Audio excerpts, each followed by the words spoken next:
Ralphons. Could you, turn that down for me? And, by down, I mean off. Thank you. Fine. Thanks for coming, everybody. So I asked you here today because I want us to get on the same page about this whole DIMS situation. What was it? Ralphons. If you would, the lights, please. Thank you. Appreciate it. On the night of the first DIMS incident, and this report's coming from Sergeant Teeth of the 421st. Somewhere on Dak Avenue, a civilian who goes by the name of Carp was pursued by a small group of DIMS. She attempted to get help from Afka Ronkels, they're over there, and a Jedi Knight by the name of Desh Tabak. Afka was taken from his home in Upper Gunga Town to an abandoned warehouse, just about on the outskirts of the Blacklight district. Can I get a closer picture of the... No? Okay. Do you remember anything about the people who took you, Afka? No, it was dark. They were wearing cloaks. I didn't get a good look at them. Fine.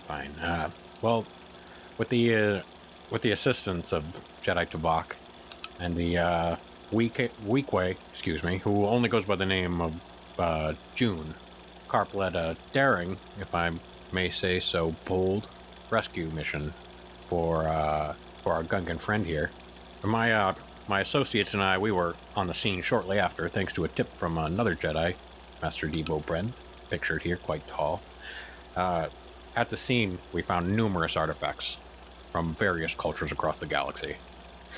Most were tied to some Force tradition or another, including Cortosis. Am I reading this correctly? Cortosis. No. That's right. Cortosis. And a Cortosis sword was apparently found. And then a vessel that belongs to the Night Sisters of Dathomir. Senator Vane of the planet Vonadon engaged with the Jedi and lost a limb in the incident. He was taken into custody, along with several dozen or so others. And, this is the tricky part, people. Vane was pardoned by the Chancellor after 24 hours. The Jedi Knight was sent to an assignment on Syria, and we haven't heard a thing from him since. And numerous of those artifacts have disappeared from our evidence lockers, including that fancy It's Cortosis! Cortosis sword. And that was just the first time. Afka, could you stand up here, take the floor, and say what you got to say? Thank you. Sure. Yeah. So the whole second time, it was Ambassador Arya Sol from Unilist.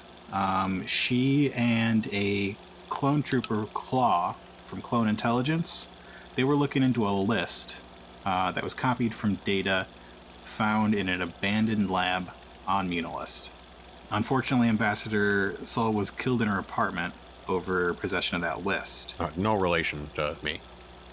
But Sol, you found a portion of that list in her apartment, and that had the name of our friend Manus Orain on it. That's correct. The two of you led a new investigation, did some interviews, talked with people close to her, and that led the two of you to me. We found out more about that list. Manus and I had a bit of a connection. It seems like everyone on that list was a potential Force sensitive, and the DIMS were and still are looking for them. We tracked down the perpetrator? Is that what you call the guy? Yeah, the perp. The perp. We tracked down the perp to an abandoned water treatment plant down in the Undercity. The guy's name was Castellan Rowe, also of Bonadan. This guy was a consular, so he worked for that first guy. He worked for Vane, and we tracked him down with a group of others to this place in the Undercity. You, Sol, and Manus engaged with him and the other DIMS who were down there and stopped their apparent data mining operation where they were searching through names looking for people on that list. This particular person had these modified shock gloves that you saw them in action, Saul. They sort of they shoot electricity out of his hands. Yeah, they pack a little punch. Let me tell you. It's my theory that he was trying to emulate the power of the Siths of old, and I think that's one of the main goals here with these DIMs. So now my research shows that these DIMs are connected to Future Forward Galactic, as well as a number of other corporations and shell corporations operating in this area of Coruscant. My theory is that it's a group of wealthy individuals, people with power, people who have power and want more, and revere the ways of the ancient Sith and the Force. There was also another incident that we believe was connected to the DIMs. According to the perp, arrested by the 421st recently. Ralph Fons, could you do it? That button there? There's a recording. This one? This one. Thank you, Ralph Fons. They came out of nowhere. Do you remember what they looked like? They were small and furry, and they had lightsabers. Lightsabers? Where did they get lightsabers from? We were told we had to go find them, but I had no idea it would be this dangerous. They killed all of my men. All of my... I can still hear their voices. Okay, Captain, I don't think Reggie, could you... Whoa. Spooky stuff. Anyway, my associate, Mark Eberhardt, brought in what we believe to be one of the higher ranking of the DIMs, a certain Senator Yandor Rosnick of Ariadu. He's been in our custody for 2 days. Haven't gotten him to crack yet, but, well, time will tell. Well, people, and I'll just say friends. This is a big undertaking. We got a lot of higher-ups, people who want to quash this conspiracy ahead of us. We're not getting paid. We're not getting a lot of sleep right now. But I think we can do this. If you'll stick with us, you'll see this through. I think justice will be served. At least that's our hope. And sometimes hope's all we can have in a time like this. And if there's nothing else, I'd like to call this meeting to a close. Ralph Fons, if you could just get the lights for us, thank you. You've all got your assignments. You know what to do. Let's head out. Yeah, that was pretty good. I think everybody's on the same page now. Hey, where's Manus? Manus has different orders. He's needed elsewhere. Important mission. He's relocating 2 other folks from the list. I really can't disclose where. It's classified, at least for the time being, till things settle down. It's best to keep these things off book. So we've figured out a little more info. You understand. You're a man of certain privacies. I understand that. Yeah, no, I get it. Hey, boss. Yes, Ralph Fons.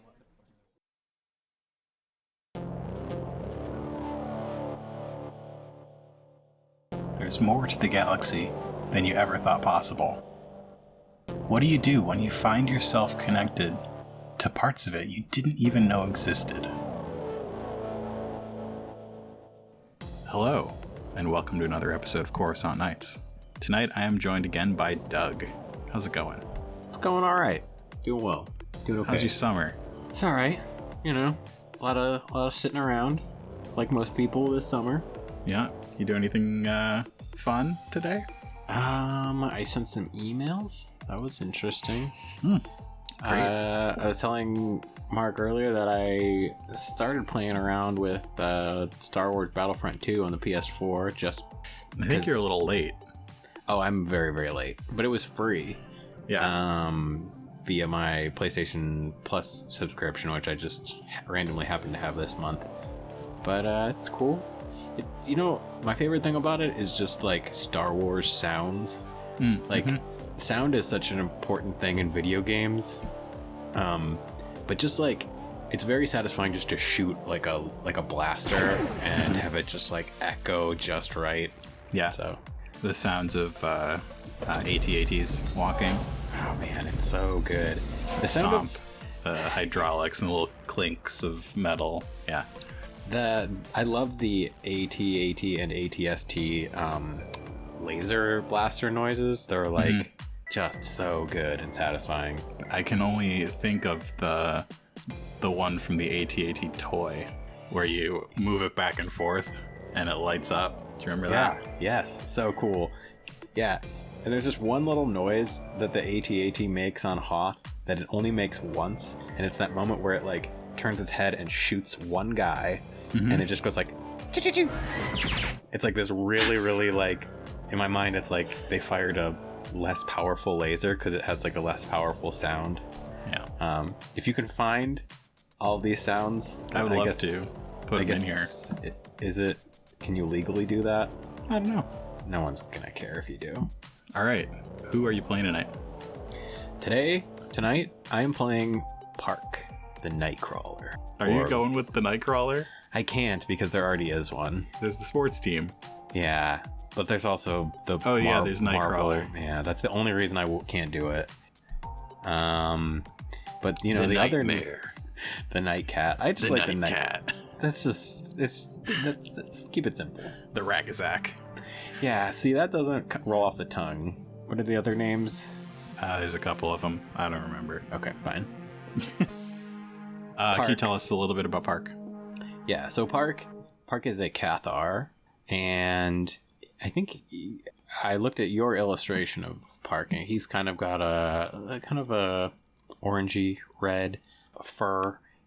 Cathars are cat people-ish. It changes slightly depending on the source. Yeah. Some of them are more cat-like, some of them are more human-like. Yeah. I think our rendition is a little bit in the middle. Yeah.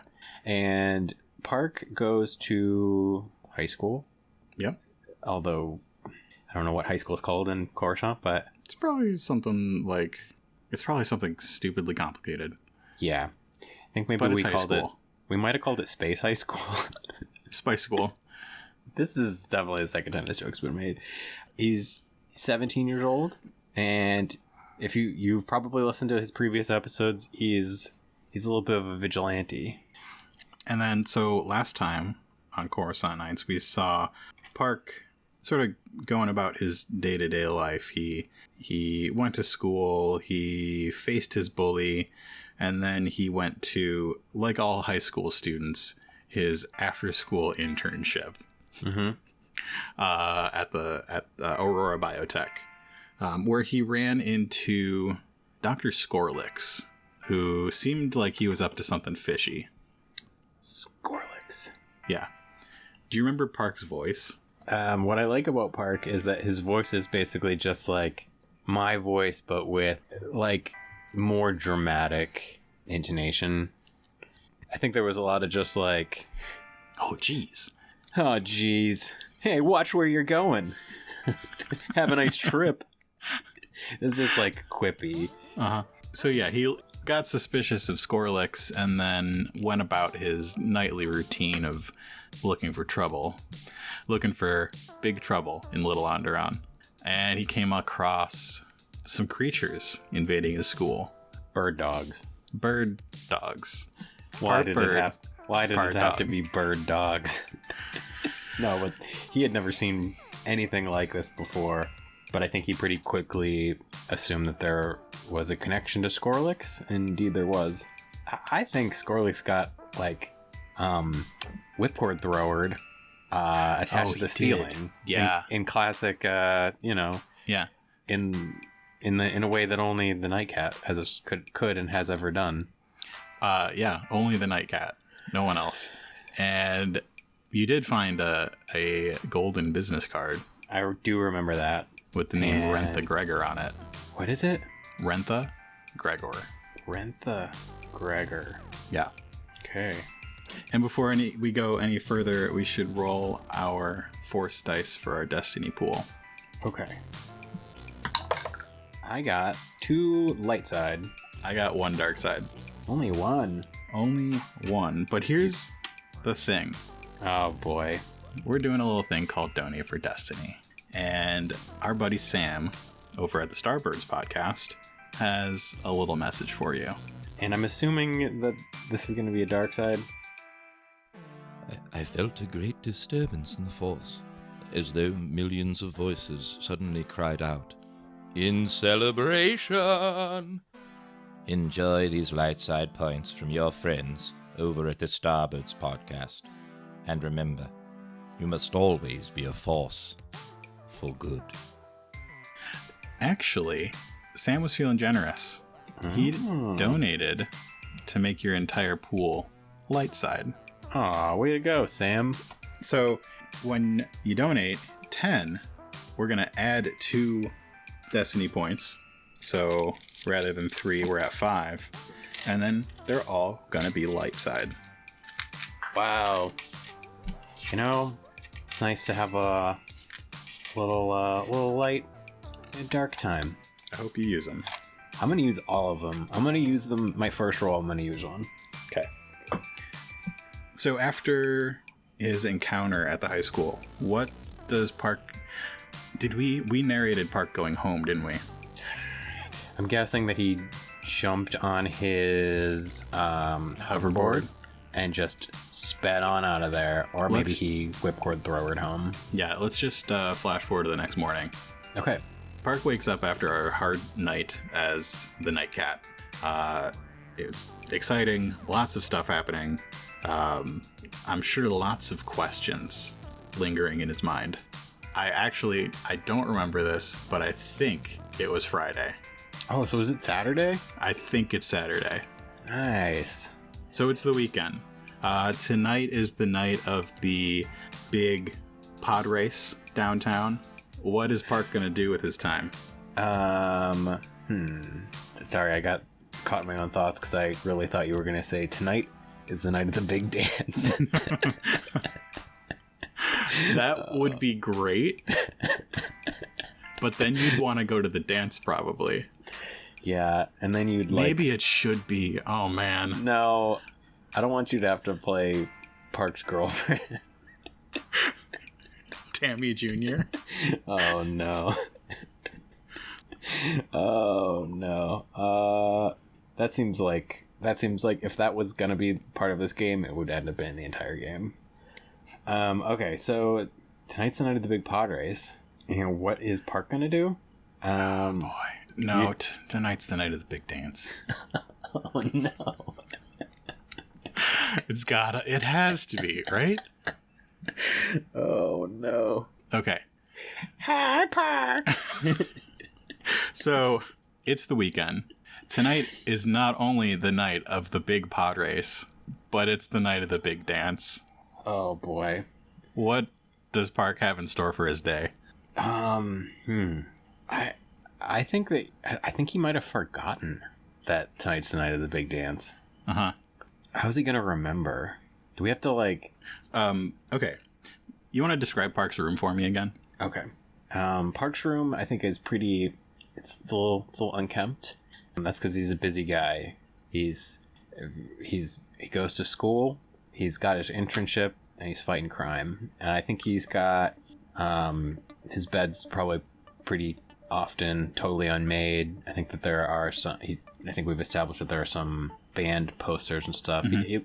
He's got like the cool attic room too. Oh yeah, he's got the attic room single, unlike pretty much everyone else in the family. Yeah, 13, something like that. Some kind of teen of siblings, and yeah, there's probably like even a electric guitar type instrument that probably never gets played.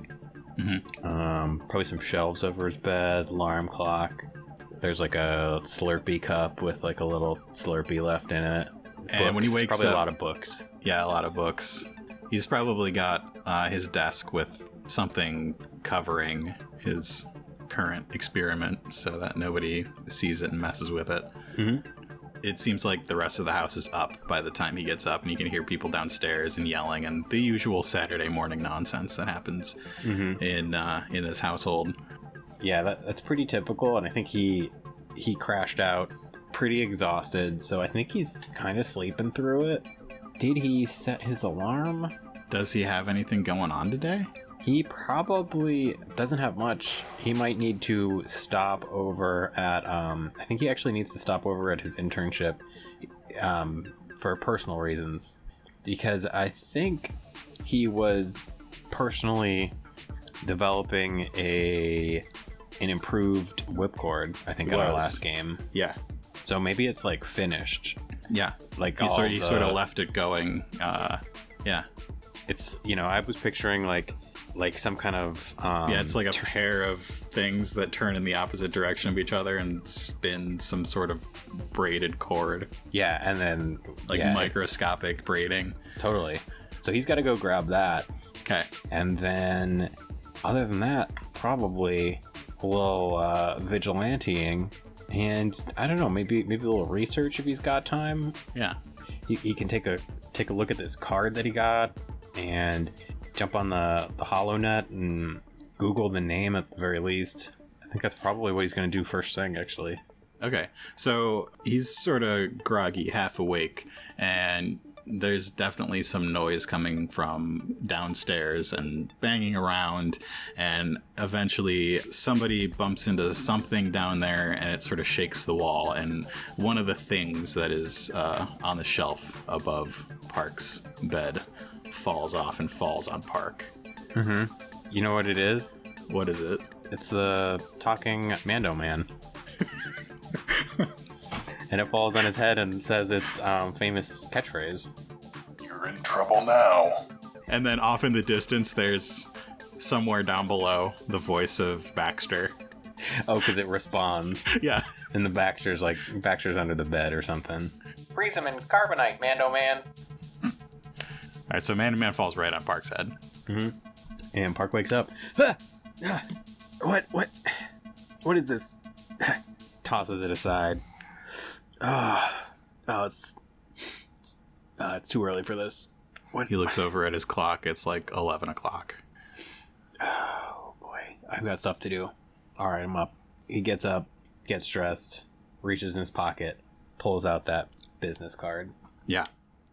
So it's small, golden, some sort of hard plastic sort of thing. And it just has the name Rentha Gregor. Rentha Gregor, huh? Mm-hmm. Let's see if we can find anything about who Rentha Gregor is and why Mr. Dr. Skorlix would have their card. So he's gonna get on that old HoloNet. Okay. So Park clears off his desk a little bit and puts his small computer on top of it. Yep. And boots it up and accesses the HoloNet. Mm-hmm. So what are you looking to find? Well, I'm assuming that if they've got a business card of this quality, then there's probably some info about them on that old HoloNet. And that probably isn't even that hard to find, but maybe it is. Let's find out. So our first roll will be a computers check. All right. What's the difficulty? You set your own difficulty. How deep do you want to dive? I think we're going to dive deep. And I think as promised, I will flip a light side. Okay. To upgrade my computers. Okay. And I want to make this I want to make it hard. Okay, so 3 purples? Yeah. I think he dug too deep. He might have hit the molten lava. What do you got there? I got a failure and 1 threat. Okay. So you are typing away at your computer, digging deep into the HoloNet. What sort of corners are you searching? What are your normal avenues when you're researching people that might be bad? I think that he's got some programs that help him make a search like this. Mm-hmm. Some of them that he has partially created, where he can search for maybe like known criminals or to spit people accused of suspicious stuff. Okay. And Yeah, he's got access to more than the typical HoloNet. Yeah, so you boot up those programs that search for known criminals and stuff, and they come up clean. And as your computer pings that it's all done, you hear a loud bang on your door, and one of your siblings just sort of busts right in. Ah, well, I'm glad you knocked at least. Can you tell me which one this is? In comparison to you, how are they older, are they younger? Ooh, you know what? No, it's two of your siblings, two of the youngest ones. Okay. They bang into the door and then bust in, and they have these little toys in their hands that they're making zooming noises with. And one of them jumps on your bed and starts zooming his toy around, and the other one comes up to you and says, "What you working on?" Homework, all right? You better finish it up. The pod races tonight. We got tickets. I know about the pod race. I'm looking forward to it. I could also always finish my homework tomorrow, but obviously I can't finish it. Two of you in here, so if you would please escort yourselves out, I'd very much appreciate it. The second one comes up behind the first one and looks over his shoulder and says, What you doing? Oh, I'm repeating myself, apparently. I'm busy. If you would not mind, please excuse yourself. You know the way in. You know the way out. They continue their pod race. Out the door. Okay, where was I? What are their names? Dax and Raj. Dax and Raj. Yeah. I really thought that interaction was going to go a little differently, but I thought someone was going to break my computer. Not for one threat. You're just getting interrupted for one threat. Okay. So it quiets down a little bit. You can still hear the noise of people doing stuff downstairs, but you've got your space again. Okay. So I didn't find anything. You did not find anything. Your programs are set to specifically check a certain type of individual, people with rap sheets, people who have bounties on their heads, and this person doesn't seem to have anything like that. Okay. I want to do something else on the computer. Do you think maybe I have a forum that I sometimes check in on things? Yeah. Check in with people that people who what's the word? Are trying to uncover big secrets, we'll say. Yeah. You know of a place simply called the message boards. Uh-huh. The people there tend to have pretty wild ideas, but some of them pan out. Some of them lead to interesting finds and larger truths. Mm-hmm. Yeah. Okay. So Park gets onto the message boards. Yeah. And types, what does the name Rentha Gregor mean to any of you? So you start a new thread? Yeah. Okay. All right. So are you gonna stick around and wait for a response? Guess I can't really do that. It could be here all day. You never know. Yeah. Star Wars seems like you probably can't check in on the message boards via your maybe your holopad. You could do that. Yeah, your data pad. You definitely could. Data pad. Okay. So I just posed that question, and I've got too much other stuff to do. I can't sit here. So I'm gonna check in long distance later. Maybe when I get to the internship. Sure. And is it actually the night of the big dance? Yeah, it is. Oh, okay. But I guess you still don't know that. Okay. So he's gonna grab his stuff. Mm-hmm. He's gonna leave. He doesn't need to be here anymore. All right. So you stuff your data pad, your suit, some other items, some other useful items in your backpack. Grab your hoverboard and head downstairs. Yeah. Through the chaos of your family. Yeah, I think that there's a TV room where there's probably about 8 small people watching TV. Maybe 2 of them in the background are fighting over who's in possession of a remote. Mm-hmm. Yeah. And in this case, the remote is a small circular droid. Yeah, it's a remote droid. Yep. Yeah. And your oldest sibling, your oldest brother, comes up and claps you on the back. So, you going to the big dance tonight? I don't know what you're talking about. So, No, I guess. Oh, all right. I just thought, cool kid like you, go to the big dance. Is there really a dance tonight? Yeah. So you're probably going, right? No, I don't go to high school anymore. That's right. It only took you this would be your 6th or 7th year. It didn't take you that long. No, it generally doesn't. For most people. He's in his work uniform, which is the blue coveralls of the garage on Famba Avenue. Well, I don't mean to keep you. All right, yeah, sure. See you later. I totally forgot about the big dance. It's too late for me to ask anybody. I guess I could show up. I mean, I'll show up for a little bit. I can make time. And you head out into Little Onderon. Okay, yeah. Head out, jump on that hoverboard, fly on down there, flying down the streets. There's a screen wipe, and we see Park in front of Aurora Biotech.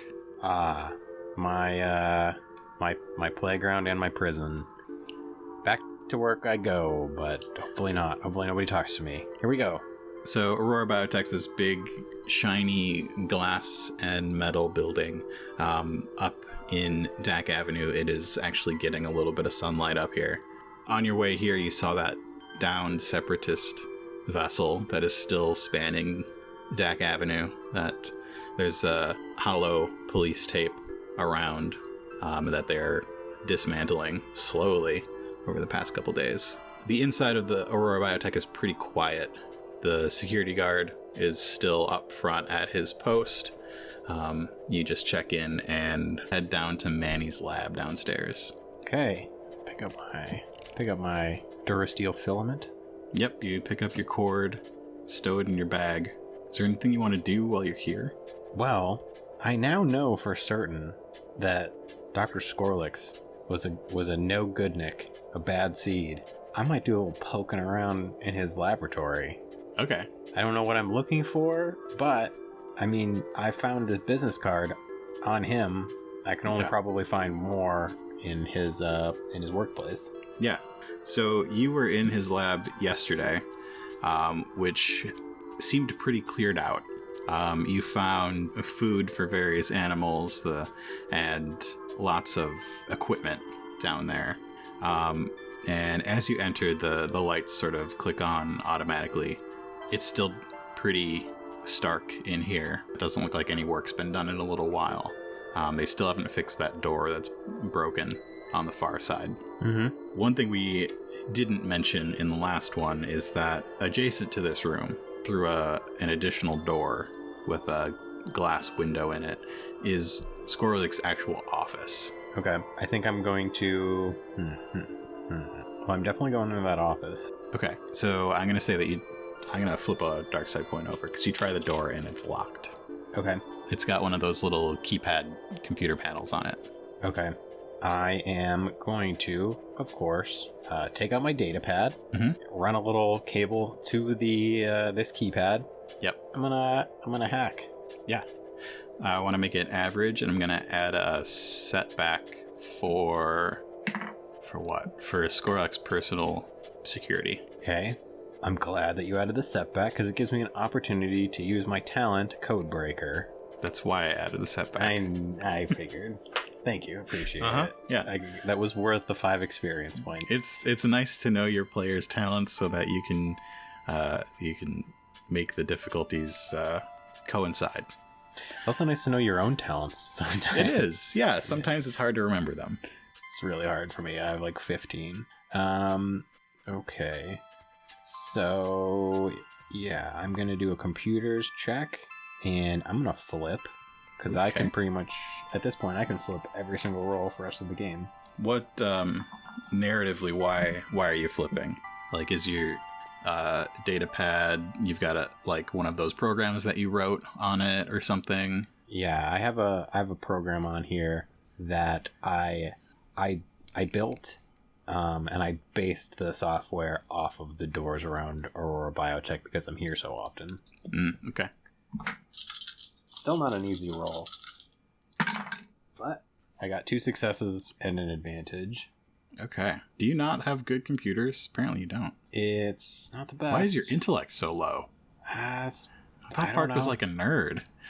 Well, okay. I want to take a step back and tell you a little something about Spider-Man. Spider-Man is supposed to be like the nerd, you know? But that's like not really true. Spider-Man, Peter Parker, is like the coolest guy in the whole school. He's super smart, he's super strong. Everybody loves him. It's hard to be as awesome as a strong, fast nerd who has like an internship and goes to high school and has to go to the big dance, and it's impossible. Is also a professional photographer. It's insane.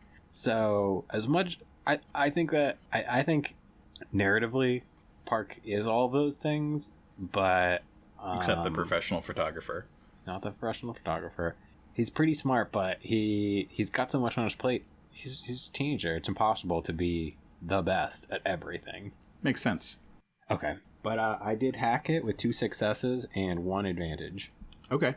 So yeah, you run your program and the door pops open. Any idea for your advantage? Do you like that sound effect, by the way? It was great. Yeah. For some reason, his office is hermetically sealed. Hey, it's Star Wars. Everything's hydraulic. Fair enough. At least all the doors. Yeah. So I want that advantage to assist me in finding whatever I want to find. So maybe I can take His office is really clean. It's like super clean and well organized. Nice and organized. It's easy for him to find things. It'll be easy for me to find things. So yeah, I think I just open up the drawers. I think, are they locked? You want to describe the office a little bit? Yeah. Is Skorlix he's genetics? A Gascano. Yeah, he's a Gascano. Yeah, he's a Zexto. I think I've been picturing this office kind of very Kaminoian, very clean. Like, yeah, super clean, smooth, white and bright. Yeah. I think maybe he's got drawers and filing cabinets that are like everything in Aurora Biotech is super modern. So they're like white Apple iPod cabinets, and you push in and they like slowly just come right out. And since he's a Zexto, which are a little shorter than average, everything is also a little shorter than average in here. Mm-hmm. Which is a little bit awkward if you want to like sit in his chair and use his computer or something. No, I don't plan on. Well, the computer. I'm doing a lot of hacking this game. So Skorlix is basically a geneticist. You see on the walls there are like, it sort of goes in the opposite direction of all the clean lines. There are some like old looking anatomical drawing reproductions of creatures and beings and things. All like just like medical illustrations, basically labeled and very scientific looking. All his surfaces are bare of like papers and stuff, but there are some scientific instruments and things around. There in one corner is sort of what looks like a small futuristic 3D printer kind of thing. Basically like a clear dome top that would lift off of some sort of contained scientific equipment. Okay. But yeah, you're here. All the lights are on. What are you looking for? What do you want to do here? Okay. Just in case, I'm going to need some proof that Skorlix really was responsible for the bird dog incident. Because I know that he is, and I want him to be held responsible for it. Okay. So I want to do a quick rifling through his paperworks and stuff. Okay. Check. I think it's not long before you find something that has that something to tie him to those creatures. You see mentions of some sort of snowbird and this canine creature. Yeah. Well, Dr. Skorlix. looks like these genes are going to evolve into some jail time. Wow. And Park says, glad no one's around to hear that. And I guess I'm gonna take them. I'm gonna take the most incriminating things. Okay. Yeah. You definitely find some stuff that can easily lead to the conclusion that those things were his creation. I don't think I even care about his computer if I have what I want. Although, I also don't really want to like go through his emails. It feels weird. I'm gonna open up my data pad real quick and check the message boards. Yeah, there's a little red circle over your notifications. Okay. What? So it was basically, does this name mean anything to anybody? Yep. Is that what okay. Mm-hmm. Somebody posted a response. Actually, you got 2 responses there. One is pretty basic and simple. Rentha Gregor is the senator from Ryosa. Ryosa. Yeah. Core worlds check. Okay. Yep, it is a core world. And we're gonna flip one. Wow. Okay.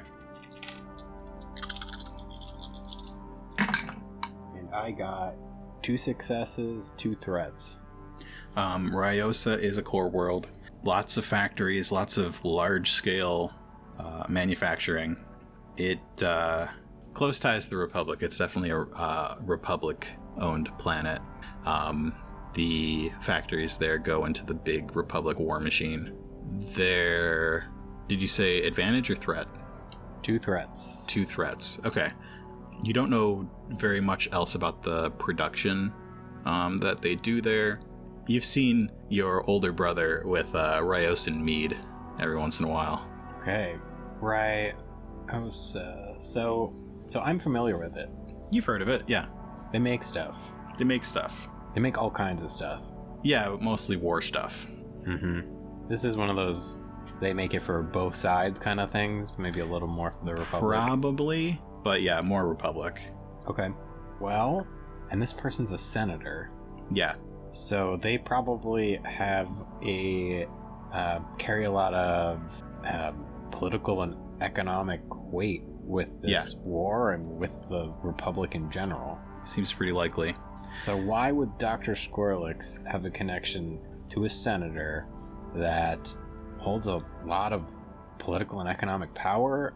And Ryosa is it's kind of like a hub for making stuff. He's making these genetic experiments. I think Park can at least connect that taking 2 animals and making them into a scarier big one has military purposes. Potentially. Right? You also adding like invisibility skills and stuff, or crazy powers and stuff. Yeah, these things could just be research subjects that... Yeah, specifically it was illusion-based skills. You know, you take that, you isolate that genetic thing and you start putting in clones. It seems like some bad business, as Mr. George Lucas might say. There was a second message underneath the first one. This one from a name you've run across before, Darth Jar Jar 66. It says, check out Future Forward Galactic. Future Forward Galactic? What part do they play in all of this? Check them out. I mean, I know about Future Forward Galactic. I live on the planet. I live in Low Londeron. Yeah, they bought some of the houses on your street. They bought a place just down the road from you. They're trying to buy up the rest of the houses on the street to knock them all down. I'm gonna reply to. I want to reply to Dark Jar Jar. Yeah. And this thread we have going. What's your reply? I just want to write like, where do I start? ? Send. Maybe he's asking himself that as well. Okay. Anything else you want to do in this space? I've got some interesting places you could go. Yeah, I think I'm gonna leave. Well, I mean, go story-wise, direction-wise. That might have to do with this place. I also think that you would know about... Okay. I should do a knowledge check, huh? Yeah. I want you to do a perception or vigilance check. Okie dokie. This is more for memory than anything else. I want you to recall something. I'm gonna do a perception check, but only because it's better. You have something to add, right? How much to vigilance or perception, right? Oh, thanks for the reminder. Oh, wait. Your force power upgrade. Wait, I also have seek. Yeah, that's what I mean. Okay, because I didn't think I had something else. Your seek upgrade. Okay, so seek. Roll 2 force die to find a person, place, or thing. That's not what I mean. That's what I wrote. No, you have the upgrade to seek that allows you to commit. Did you buy that? Commit a force die and upgrade the ability of vigilance or perception? Yes, I did do that. I forgot that it was... I forgot it included perception. Okay, so I'm going to set aside my force die, and I'm going to upgrade my perception, and that's going to upgrade one of my green to a yellow, so now it's 2 yellow, and how many purple? This was only a month or so ago. Let's do an average check. Okay. And with everything that's going on, this is probably something that would stick out to you anyway.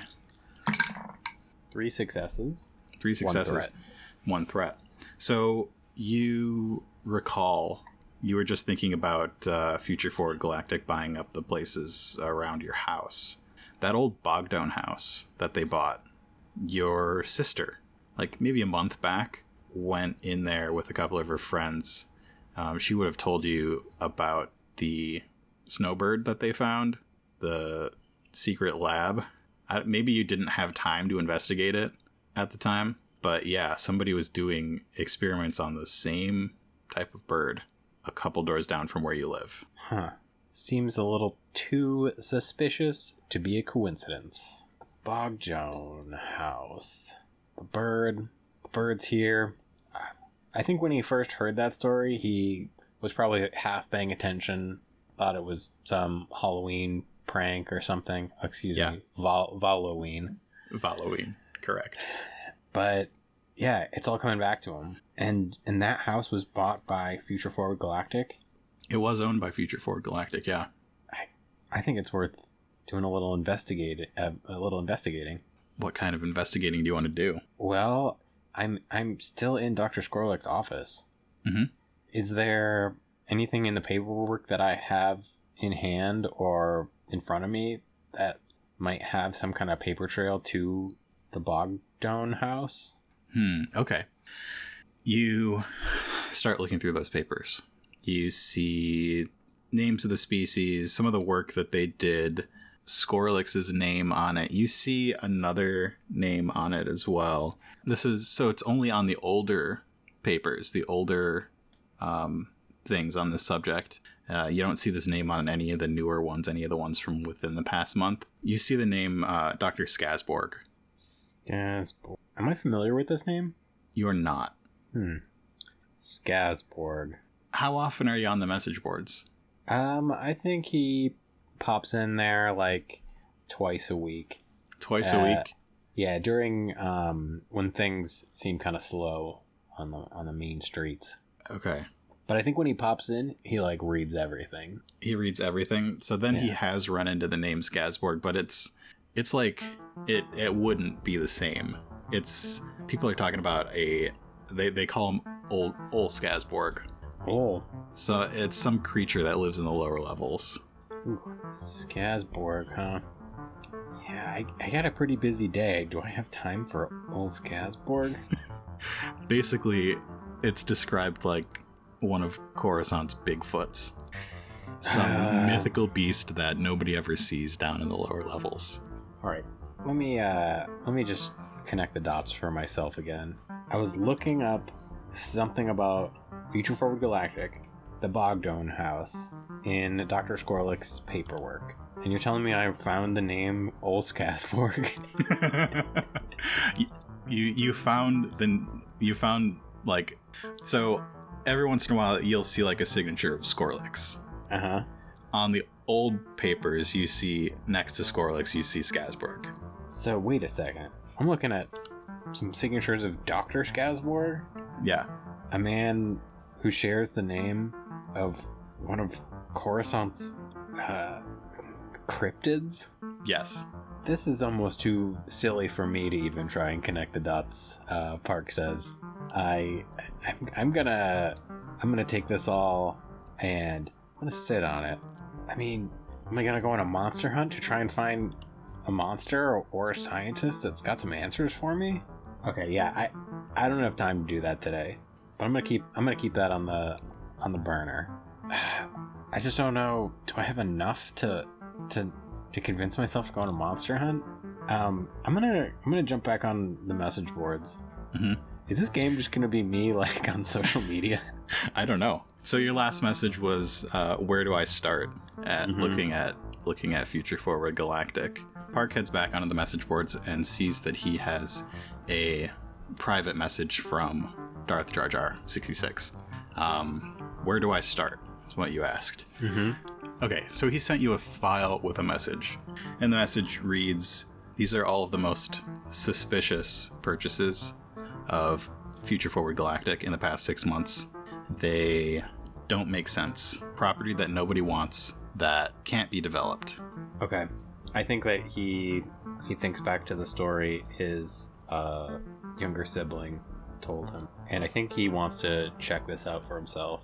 I think he's going to respond to Darth Jar Jar 66, and he says, "Thank you." I think he's just gonna actually be very, very bold, and he says, "Who can I thank for this very helpful information?" Question mark said. The interesting part is still, the question is still lingering, what does this all have to do with Rentha Gregor? Yeah. What is next for Park while he awaits a response? I want to get out of here. I think I've gotten everything I need. Guess he's gonna stash. This is the problem with all tabletop role playing, is I'm like very concerned about where the files are kept. Puts them in his backpack. He puts them in his backpack. They're fine. Hops on his hoverboard and he's going to speed off into the light of the rising sun or suns. It's the afternoon. Okay. Remember, you woke up at 11. Yeah. Park's the kind of guy who says good morning to people when it's like 3 o'clock in the and he's gonna head to the Bogdone house. Okay. We get a screen wipe, and Park is in front of the Bogdone house. It is old and ramshackle. The windows are boarded up. The door is boarded up. There's a big chain across the front door. Park's lived in this neighborhood long enough to know that there's a back door to this house. It's actually the same layout of the house that he lives in. Yeah. So he's gonna sneak around to the back door. So you head down a little alley and go through to the back door, where there is no longer a chain. All right, convenient. Well, I guess I'll head in. I'm not scared. I don't believe in haunted houses. Well, the thing is, so it is winter, so it does get dark early, especially down here on the middle levels. So as Park heads around to the back of the house and goes through the back door, we're probably looking at like 3 or 4 o'clock in the afternoon, and it's already getting dark out. Okay. The house is really dark inside. You head in through the back door, which is in the kitchen area. You know the layout of this house pretty well. There's a dining room to your left. In front of that, there's kind of a living room space. There's some spaces on the other side of the house as well, and there's a stair down the hall that goes up the second level. You know what? I think as soon as the sun goes down, I'm gonna jump into that outfit. Yeah, the sun hasn't gone down yet, but it's getting there. But it might not hurt if Park's doing his investigation stuff to get into that outfit. I'm gonna jump into my reflect body glove. What does that allow you to do again? A thing I should have read before we started playing. Add 2 setback dice to vigilance and perception checks to notice the wearer. Notice that the wearer is wearing one. Oh, right. It's your soak thing. Yeah. And when combat It checks basically reflects the punches off of you. Yeah. When combat checks are made against the wearer, it reduces my soak by 1. I'm gonna flip a light side and say that somehow it's been fixed since last night. I'm sure you had some time this afternoon. That's why it's so late. I stayed at the lab and fixed it, actually. All right, so you slip into your reflect body glove and head into the house. Yeah.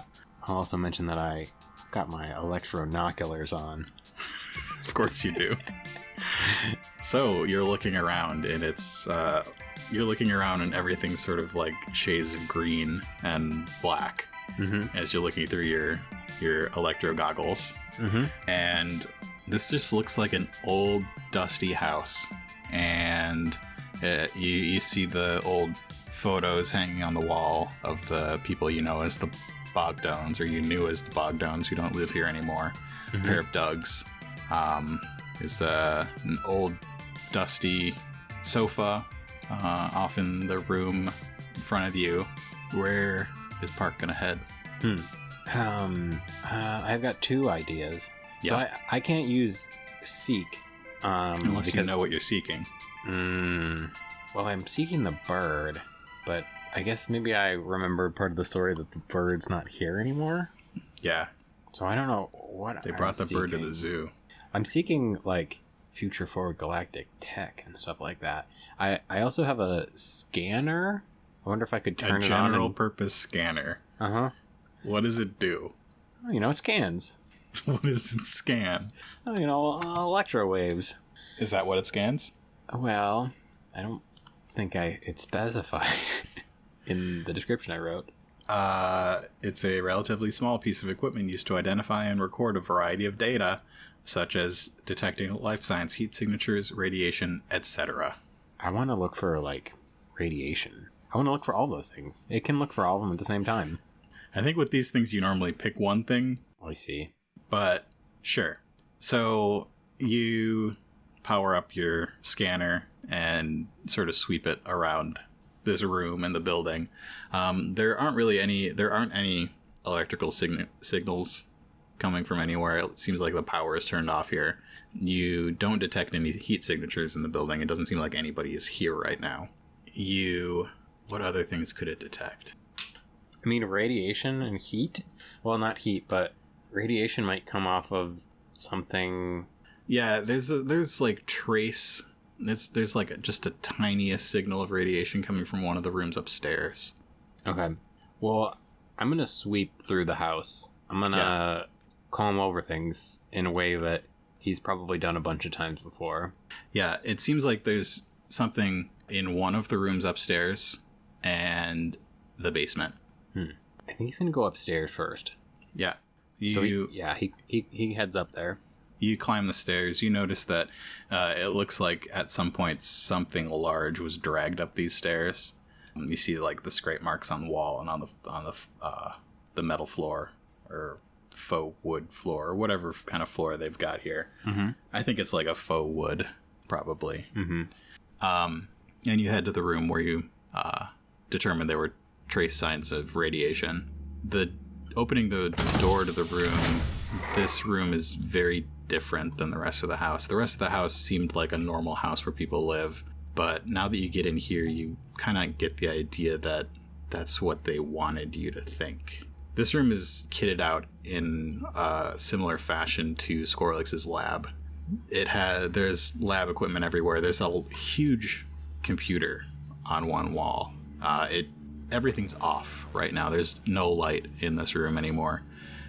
In front of that computer, there is something very similar to that thing that you thought was some kind of 3D printer, like a glass dome that lifts off and stuff underneath it, back from Skorlix's office. But it is empty. Guess I forgot to look at that in Skorlix's office. He's gonna inspect that. This perhaps 3D printer device. It's not a 3D printer. It looks like it was at one point used to house an animal. I see. You see little bits of old food, and a feather. You see around the side of it, it looks like it's got some hoses hooked up to it that seem to be hooked up to some kind of refrigeration unit to keep whatever was in it cold. This all seems to corroborate what Moxie said. I don't think he needs to look or think in too much detail about it, but I think he's connecting the pieces and realizing that Future Forward Galactic is buying these houses, maybe even kicking people out of them, but taking them and using them as a secret laboratory where they can kind of do things off the books. And they are using Aurora biotech scientists who I guess are willing to take some money to help them do this research. And got a little proof. Do I need more? Maybe. I wonder if I can get this computer running again. There was no power to the house. So that seems just about impossible. My datapad probably can't power a giant supercomputer. Probably not.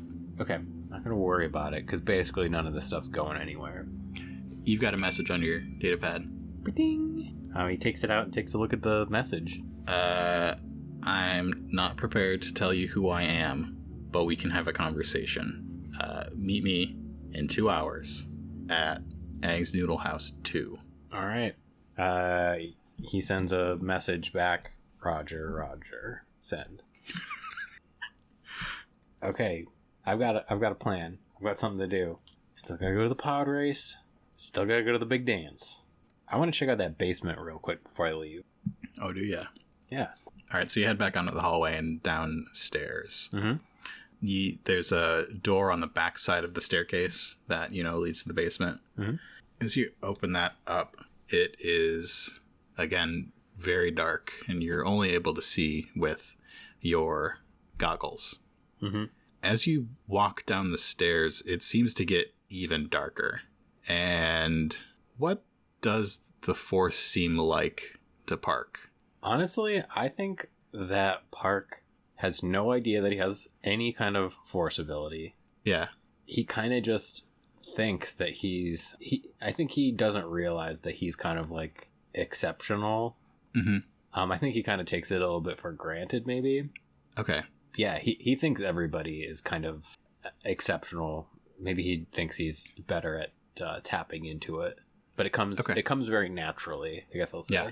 As Park heads down the stairs, it gets darker than it should, considering his goggles, and he gets to a point where he can't really see the wall to his left anymore.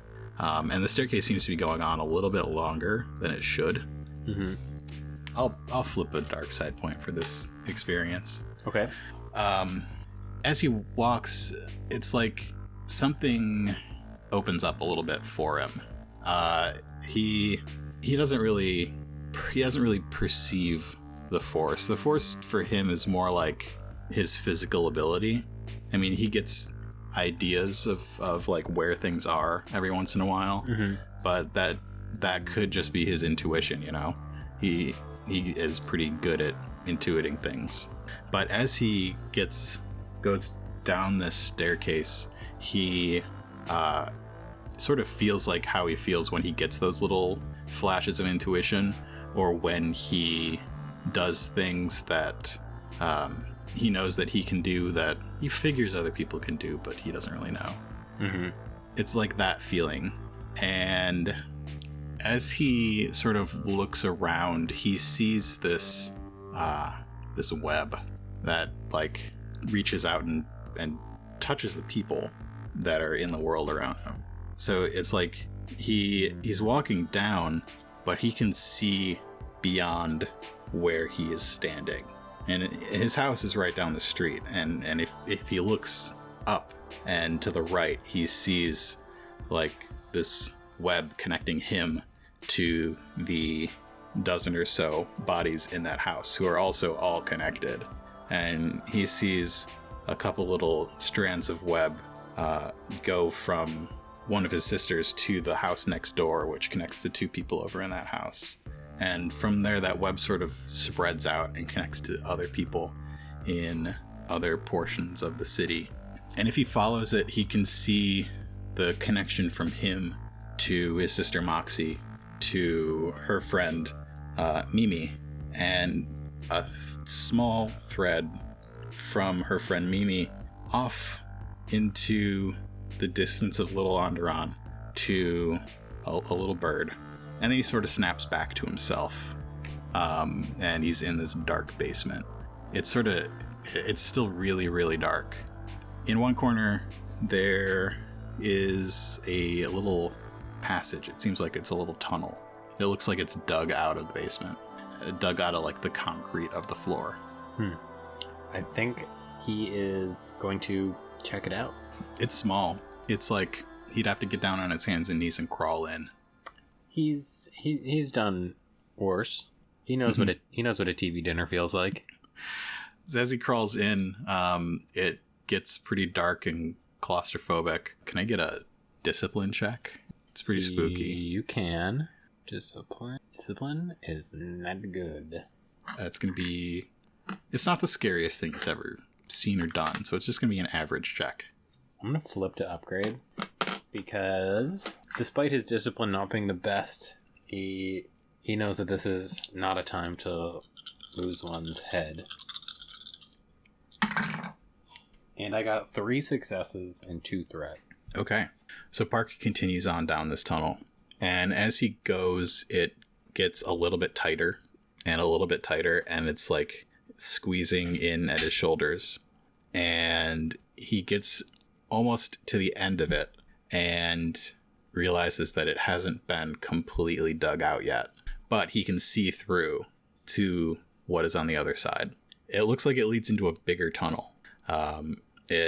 You can actually see through into that bigger tunnel better than even in the basement, because this tunnel is illuminated by some vegetation.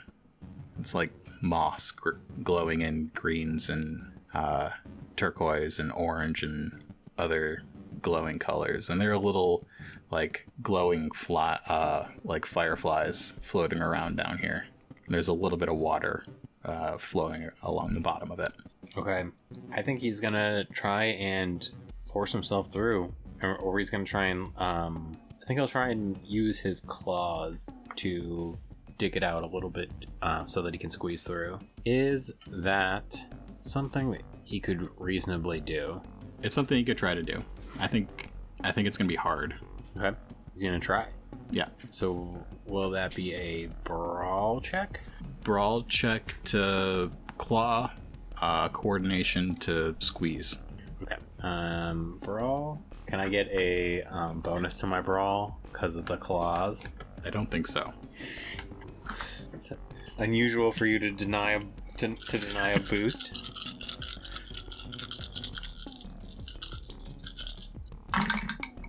Do you have that enhance brawl? Yeah, I forgot about it. Do you have that control additionally? These are brand new. So I've got a control that I have called Force Punch. That is to set aside the die to increase brawn by 1. I already have it set aside to increase my perception and... Yeah, but that scene's over. You did that already. Oh, okay. I already rolled, and I rolled well. There you go. You did it. Okay. Yeah, I also have add enhance to brawn. I don't think I need to do that. So I got 3 successes and 3 threat. Okay. What do you do? He's squirming through. It's getting pretty tight, and Are his claws retractable? Like Black Panther style? Yeah. So does he go... I think that they probably are, just because it's cool. And he reaches into this kind of small hole, and it's almost like stone. It's very it's not just dirt. It's not it's easy. like duracrete. And he rips his paws to either side and just snaps 2 giant pieces of duracrete, and he's able to fit through the opening. And he's down in this weird sewer with glowing plant life. Well, this is not how I imagine my night going, but I guess I've stopped trying to keep track of that sort of stuff. I've learned that anything can happen, and well, this is happening now. So see what's next. And he wades into I think some maybe ankle or knee deep water. All right, so Park walks along down here for a little while. He sees these like weird glowing plants, some kind of like giant orange glowing slug things moving across the wall.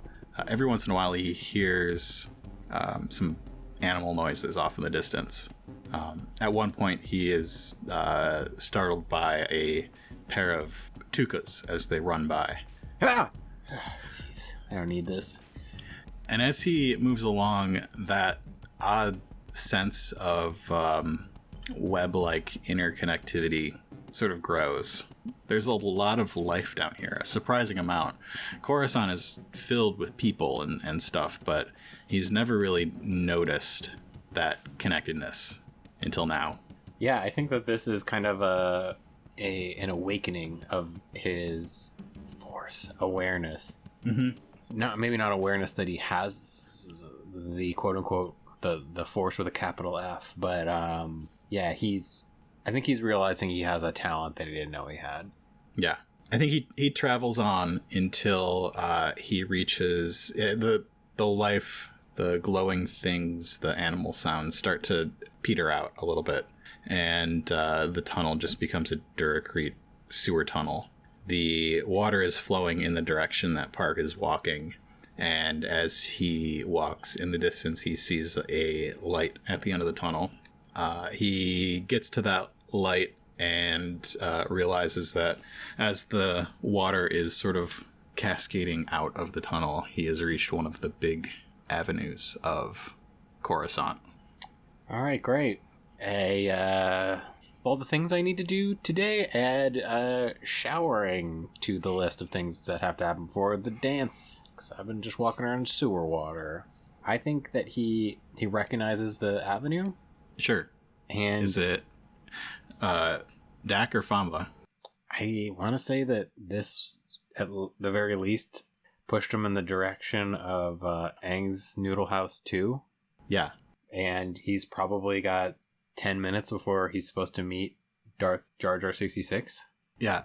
So it pops out onto Dak Avenue, and looking behind him, he spots a ladder going up to a what would we call it in Star Wars? A being hole. Seems like the polite word for it. He sees a ladder that leads out to a grate that he could potentially climb through. Uh-huh. Do you want to flip a light side point? Because it has been established in episode 2 of Coruscant Nights that there is a ladder and sewer grate out behind Aang's Noodle House 2. Yeah, because we all remember that. We should keep things canon. So, how many light sides do I have right now? You have 3. Okay, so I'm gonna flip one. Cool. And yeah, he's gonna climb up a ladder, pop his head out of a being hole, and he's at Aang's Noodle House 2. And what a coincidence.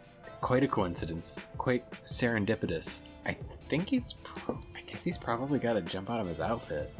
Yeah, maybe. Huh? But he is out like behind the dumpsters. Okay. Okay, he jumps out of his outfit and stealth check. Nobody peeps him, and he. Well, you could just put on clothes. On top of it. Yeah. Good point. He's gonna be stinky, but whatever. Might be a little stinky. Whatever. He'll do a charm check or a deception check to blame it on someone else. Yeah, he pops his clothes on and he's gonna walk around front and enter like a normal person would. Mm-hmm. Little bell dings above the door as Park walks into Aang's Noodle House 2.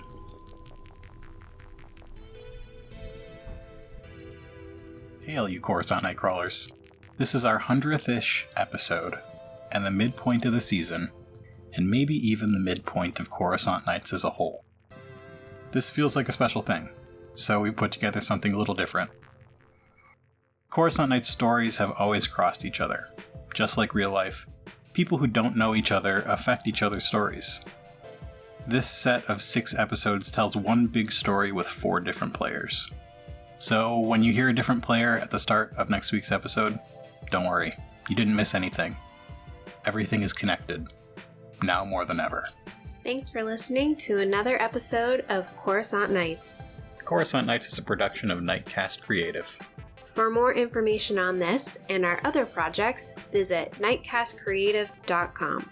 Thanks to Doug for playing on this episode. Doug's group Bunk Bed Bros just released some new music. Check it out at bunkbedbros.bandcamp.com. Additional thanks to Sam from Starbirds and Andrew from Dicey Cantina for helping out with our little recap at the beginning of the episode. Make sure to check out Starbirds and Dicey Cantina. If you haven't yet, you are missing out. If you're loving Coruscant Nights, be sure to leave us a review on your favorite podcatcher and visit us on Patreon at patreon.com/CoruscantNights.